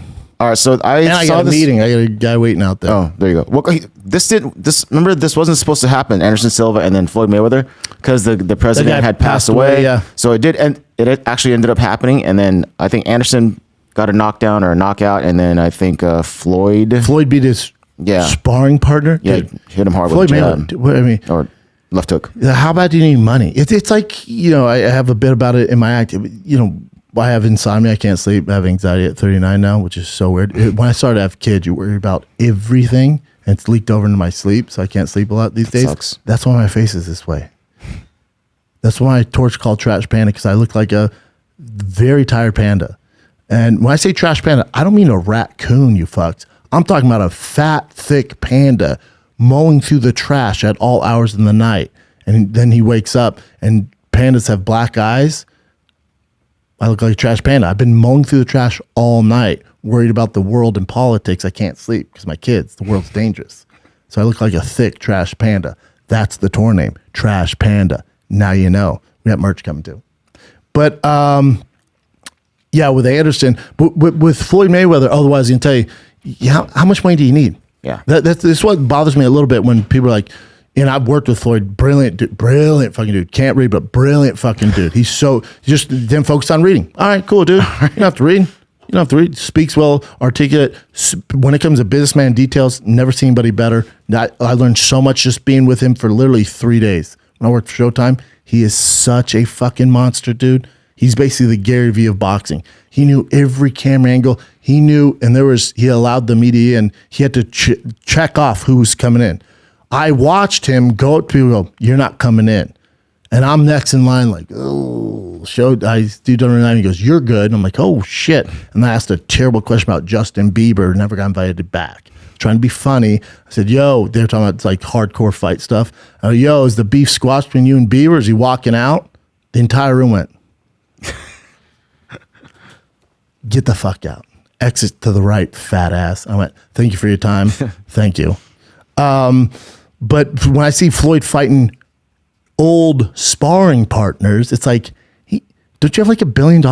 Dude, you have how much money in just those Bugattis? I don't know if you guys know cars. Those Bugattis, just to change the oil is like 60 grand.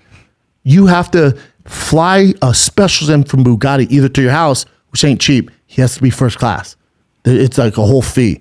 Or you have to send it to a special location back into France. You have to ship, try this out. You have to, ready? You have to ship your car to France to change the oil.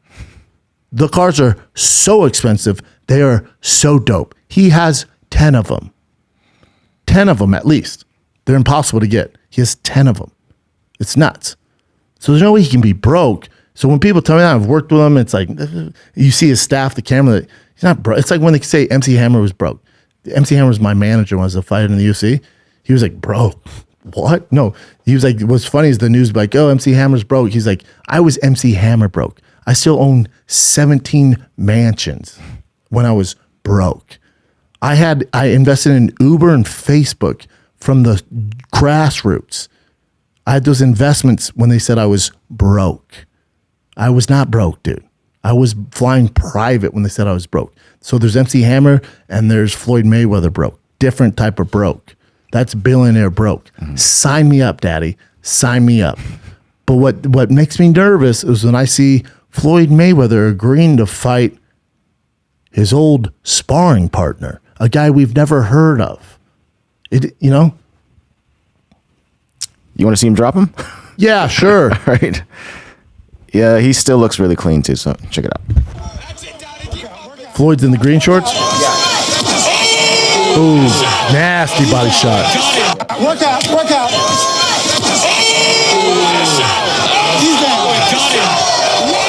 There's actually something funny that happened too when the commentary team was talking about Floyd. Floyd answered. What? So I'll just play it for you real quick. Yeah, because he's fighting a sparring partner. This isn't Canelo. This is one of the things that Floyd does best, by the way, is psychological warfare. I do that. Who's the commentators? I don't know. I forgot. But my thing, I guess for Floyd, it's like these are such easy fights for him. So maybe he's like, I'm not doing anything. I don't have to like focus that much. I'm still going to beat these guys and make a shit ton of money. I mean, they're the richest over there for sure. So. Yeah. So when you look at that Forbes 10 most,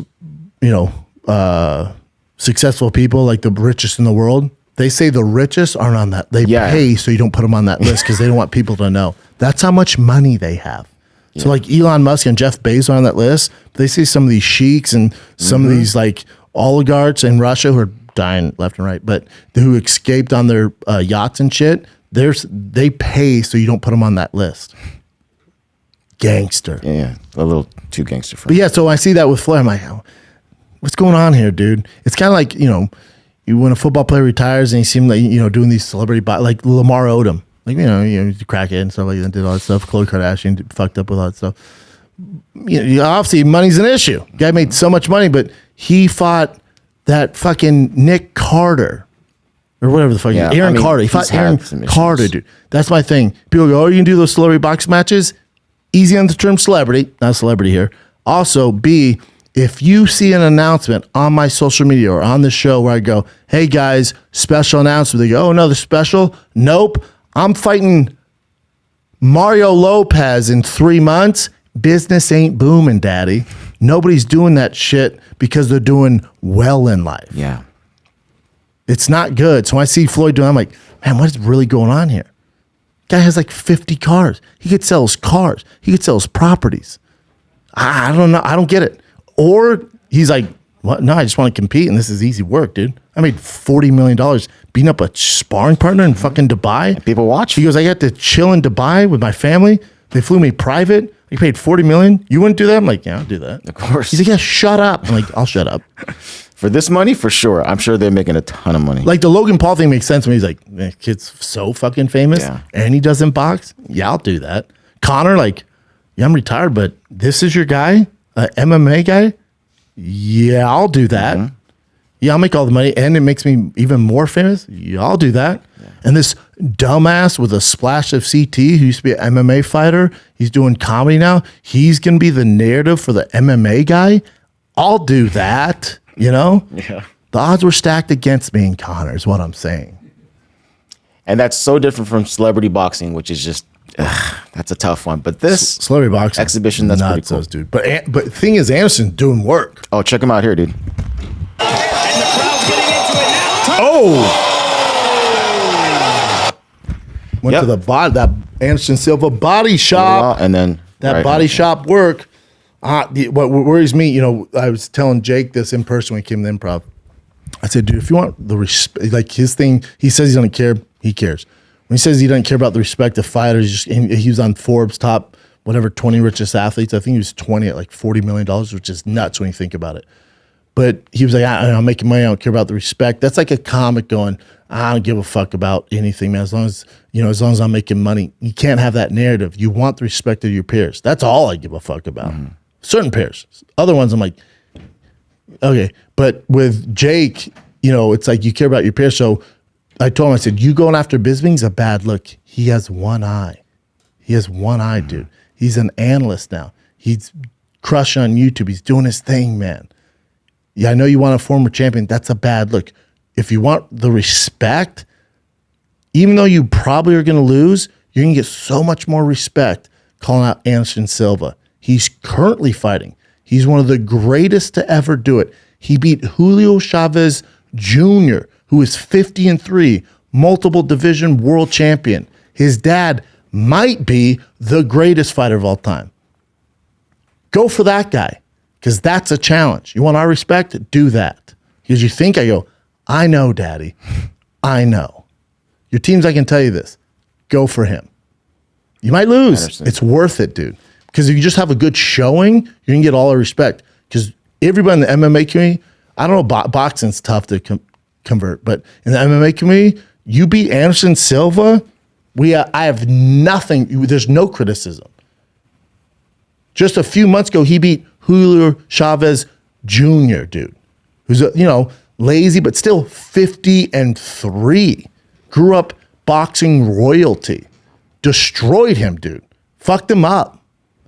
On his dad's, weird, retirement fight, whatever, was on the undercard of that. The disrespect to fuck up his son. And the dad's such a savage. He goes, my son, I asked him to train with me. He wouldn't do it. I thought this was going to happen. He didn't take it serious enough. I told him, wake up with me, hit the road, and he wouldn't do it. He slept in. Yeah. So if I'm Jake, point is, if I'm Jake, you want all the respect, you can knock out Tommy Fury. That's not get respect. Most people, including myself, only know him from Love Island. One of my favorite characters. Great. Him and Molly, beautiful relationship. They've made it successful. But he's a reality star show. His brother just happens to be the best heavyweight of all time. So that's the rub off on that. But you got to think about it, Daddy. The crowd's going to go, the fans are going to go, it's Tommy Fury from Love Island, dude. You've knocked him out. The guy's has literally fought nobody. The worst records you've ever seen. So that's not going to do you justice. If you want experience, go ahead and do it. But after that, get on the mic, do a hot promo to fight Anderson Silva. That's how you get our respect. Again, you're probably not going to win that one. It's all good, man. Your fan base is still going to tune into you. They still love you regardless. Now, if you get knocked out in 10 seconds, awful look. You're not. I don't think he gets knocked out that fast. But if you give him a go and you get dropped, bro, the amount of respect he would get and doesn't ruin what's next. Then next you said, all right, I'm not Anderson's level. Man, lesson learned. Humble yourself. Man, lesson learned. I'm just not there yet. That guy, that best I've ever been in with their current fighter. Yeah, I got some work to do, man. I'm going to get more experience and fight guys at Tommy Fury's level and these YouTubers. And then once I'm ready, I'll take one last shot at a real fighter. You know how far that would go, dude? Just being humble, being gracious. And this is my thing. On camera, obviously, he does his thing, and that's why he has millions and millions of dollars. But off camera, humble, hard worker, good dude, great family, great mom and dad. He's from Ohio, dude. Columbus, just a good person. His brother, great person. They're just brilliant at the marketing and that drama stuff. Yeah. It'd go such a far way. If he ate a nasty body shot from Anderson Silva, it was like the hardest I've ever been. Nobody's ever hit me like that. I only have 6 fights, man. Like, wow, I can't believe I was in there with him. You're still making all the money. Yeah, great And idea. then the goal would be, man, I'm going to go back to the drawing board. I'm going to fight these other YouTubers, just get more experience. I'm going to fight, some other MMA heads. And then my goal now is to beat Anderson Silva. Before I leave is to beat Anderson Silva and fix judging. See? Full circle. Circle back. All right, so we don't have much time left, so Yeah, I'll just that's do it, dude. one more. All right. This is all over the place right now. So Michel Pereira, the guy that does all the crazy acrobats cool. inside the cage, he just won his last fight against Ponzinibbio, another split, I think. Yep. So he's claiming that Jorge Masvidal's... Oh, sorry. He's claiming that Jorge Masvidal slid into his wife's DMs, right? Does Jorge want advice? This is what I would do, dude. I've been there. Was this 8 years ago when you didn't have kids and you weren't married? Because they're going to paint a different narrative. Just own it, dude. Apologize. So what happened was, though, actually, according to this stuff... Because they're going to keep talking about it. So Michelle's like, since he did that, I want to meet him in the octagon. So there's, they're thinking that he's trying to get a fight with Jorge because of that reason. Then Jorge posted this. Jorge posted this. When did he post this? Today? I think just, a few hours. Jorge's pretty much of a savage. Go up. Yesterday. Jorge says, how crazy a world and how far has society fallen that this idiot Pereira would use his wife to hopefully one day get a paycheck and create a fake narrative to try and get a fight with me when clearly he sees she slid into my DMs. Wishing you guys the best. Hashtag marriage counselor. Savage. So there it is. You can see that Jorge did a story and then she wrote down this. Kill it. You got this. And this is March 2021. And then he put praying hands. Yep, pairing hands. Now, is that it? No, Is that the only DM? That was the only DM. So she came out now recently and says this. Oh, look at Chin. Breaking news. Society is always looking for excitement, and unfortunately, drama sells. This is her talking. Okay, here we go. Society is always looking for excitement, and unfortunately, drama sells. Tell me about it, girl. Twisting the narrative to create a story that is false. Tell me about it, girl. I have never and would never do anything to disrespect my marriage or my husband. This account, as you can see, is a business account, and way more than one person has access to it. Also, been there. This is not even the way I would speak. Not to mention, it's from years ago and before I even knew Michael, okay? Michael and I would appreciate respect as we are starting a family together. There's lots of hatred in this world. We do not need to add to it. Peace and love to all you. _ Gina Mayer _ Here's the thing, though. I saw this comment. I couldn't help but read it. It was years ago. Years ago, that shit said 2021. And how are you already his wife if you didn't even know him in 2021? What the fuck going on, bro? Here's the thing. Interesting Yo, question. toxic baby daddy is you called her bro. So that's weird. But maybe he means bro to I mean, people just say bro. yeah, I guess. Someone said, wow, 2021 was years ago. And then go back over, because his original thing was Jorge Masvidal sent an emoji to my wife, the fold hands emoji. He sent it to my wife and didn't send it to me. I never actually crossed paths with him, never had the chance to ask him, so I figured I really want to understand, but might as well understand inside the octagon. Okay, here's context. He said exactly what what Masvidal's posting. And this is why I don't get down with the clickbait stuff, because this is a story on the Schaub show, which is my show. And this is bullshit, isn't it? But it's a fun narrative to run with, going, Masvidal DM Pierre's wife. You believe that shit? Because you just see headlines. It's like when they're trying to cancel Joe Rogan. Oh, he's far right. And you just read the headlines, like, man, this isn't good. And you listen to the show, you're like, oh, he's not far right at all. He's actually pretty open-minded, has brilliant minds on there. I wish he had some other perspectives on there. He's actually a good dude doing a lot of good work. But if you just read the headlines, because that's what gets clicks, especially negativity. That's what's wrong with the world and social media and media in general. That's why they're all going down the drain. But here's the thing with Masvidal is Pierre said exactly what was DM'd, and then the MMA community and the media runs with it. And then, then Masvidal's like, wait, what? This is what was posted. And Pierre's like, yeah, that's what I said. But then there's a game of telephone. And the telephone happens to be some horse, some media horse, who by the time it gets to Masvidal, it's like, yeah, dude, you hear? Pierre said you DP'd his wife with another fighter. You're like, wait, this got way out of control. You know what I'm saying? Yeah. That's how the game works. Yeah. Clicks. That's why I don't play the game. That's bullshit. That's high school drama. I'm out. I got 2 kids. I can't entertain this bullshit. But it made the Schaub show, right? Because this is what's current right now in MMA, which it never should have been in the first place. Because Pierre said, yeah, he sent praying hands. Okay, so you want to fight him?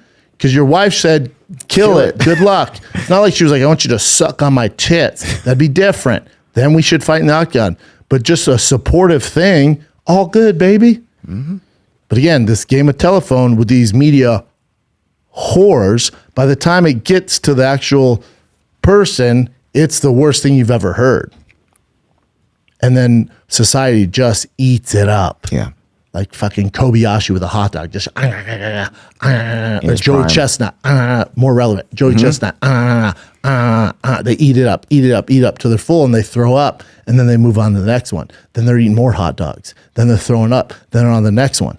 And then you got streaks in your undies. It's back. Full circle, dude. Camouflage. That's the gem from today. Camouflage undies or dark, or you get a bidet. You got to do them. Don't rock the whitey tighties. You're probably saying, dude, whitey tighties? Yeah, dude. Boxers for frat boys. Ask your girl what she'd prefer you in. If you're in shape, ask your girl what you prefer you in. Tighties or boxer briefs. Boxer briefs, also known as shorts. You want to wear shorts that are this long underneath your pants? No, it's stupid. Are you rushing? Are you rushing for a frat? You're in boxers? Are you not? Then wear tight underwear like a goddamn man, all right? Like it's World War II and we're fighting the Nazis. That's what they wore. Don't you want to be like them? Or do you want to wear boxers and do bear bongs and be late on your bills? Full circle, dude. People that wear boxers don't pay their bills on time. People that wear boxers only lease. They don't own property. Look it up. It's fucking facts. Speaking of facts, Wednesday, I think it's sold out. It's Schaub and Friends, D'Elia, Trevor Wallace, Craig's there, and we got Jeff Dye. We got all the monsters there. All the monsters are there. That's one show, one night only. And on the late show after me at 10 p.m. is Chris D'Elia and Friends. I will also be on that show. Chris is on my show because you know what? We're friends. That is this Wednesday. I think tickets are sold out. If not, I'll get them. Like literally, as you're listening to this, pause it, go to thiccboy.com or Hollywood Improv, find the website, I don't know what it is, and buy the tickets. Because I promise you, if you wait, by the time I'm saying this, it's sold out. All right. That's this Wednesday at my favorite spot in LA. That's the Hollywood Improv, Schaub and Friends. This will be the 9th or 10th sold out show. So let's keep it going, daddy.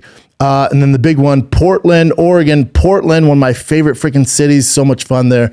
Again, I keep telling you guys this, the most strip clubs per capita. If I give you 1,000 guesses, unless you're a traveling comic, if you're a road dog, you would not know that.